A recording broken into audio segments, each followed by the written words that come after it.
बिस्मिल्लाहिर्रहमानिर्रहीम। अस्सलाम वालेकुम। आज हम आपके साथ मटन की एक ऐसी शानदार रेसिपी शेयर कर रहे हैं जो सिर्फ 5 से 6 अज्जा के साथ मिलकर तैयार होगी और ये रेस्टोरेंट से कई गुना बेहतर बनेगी।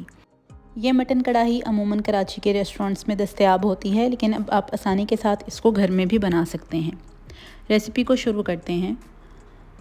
यहाँ 3/4 कप तेल लिया है। इस रेसिपी में तेल का इस्तेमाल थोड़ा सा ज़्यादा होगा। 3/4 कप तेल में हमने आधा किलो मटन का हड्डी वाला गोश्त लिया है। आप चाहें तो बीफ भी इस्तेमाल कर सकते हैं। 2 से 3 मिनट दरमियानी आंच पर मैंने गोश्त को फ्राई किया है कि इसका कलर भी चेंज हो गया और जो गोश्त में पानी था वो भी ड्राई हो गया। 3 खाने के चम्मच लहसुन अदरक का पेस्ट इसमें शामिल किया है। 1 खाने का चम्मच लेवल्ड लाल पिसी हुई मिर्चों का शामिल किया है। हस्ब ज़ायका नमक इस्तेमाल किया है। आधी चाय की चम्मच मैंने इसमें हल्दी डाली है। इन तमाम अज्जा के साथ इसको अच्छी तरीके से मिक्स करेंगे और मज़ीद 2-3 मिनट के लिए भून लेंगे कि लहसुन अदरक का पानी अच्छे से खुश्क हो जाए। अगर आप हमारे चैनल पर नए हैं तो रेसिपी देखने के साथ साथ आप हमारे चैनल को सब्सक्राइब कर दें।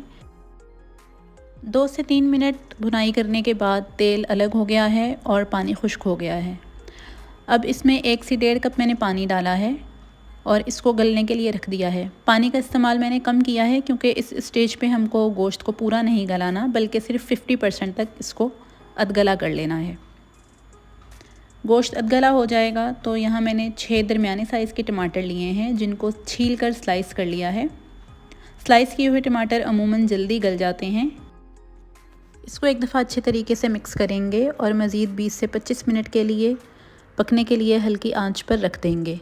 इस दौरान गोश्त भी अच्छे तरीके से मुकम्मल तौर पर गल जाएगा। ये देखिए तकरीबन 20 से 25 मिनट के बाद गोश्त मुकम्मल गल गया है और टमाटर भी तकरीबन ग्रेवी की शक्ल इख्तियार कर गए हैं। इसमें मौजूद पानी को तेज़ आंच पर खुश्क कर लेंगे।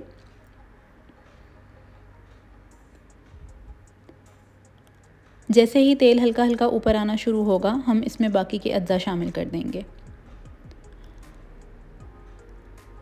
ये एक टुकड़ा मैंने बड़ा अदरक का लिया था, तकरीबन 1 खाने का चम्मच जूलन कटी हुई अदरक है। 5 से 6 हरी मिर्चें शामिल की हैं। 2 खाने के चम्मच ताज़ा हरा धनिया चॉप करके शामिल किया है और 1 खाने का चम्मच इसमें गरम मसाला डाला है।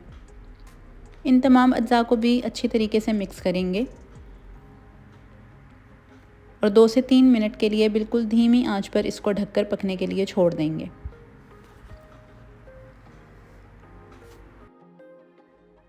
ये मटन कढ़ाई बहुत कम अज्जा से बनकर तैयार हुई है, लेकिन इसका टेस्ट बहुत अच्छा और लजीज होता है। आपको ये रेसिपी अच्छी लगे तो आप इस रेसिपी को अपने फ्रेंड्स और फैमिली के साथ ज़रूर शेयर कीजिएगा। 2 से 3 मिनट के बाद हमारी कढ़ाई बनकर बिल्कुल तैयार है। आप इसको रोगनी नान के साथ और ख़मीरी रोटी के साथ सर्व करें। इस रेसिपी को ट्राई करके अपने फ़ीडबैक से आगाह करें और मज़ीद आप हमारे चैनल पर कौन सी रेसिपीज़ सीखना चाहते हैं हमें कमेंट सेक्शन में ज़रूर बताइए।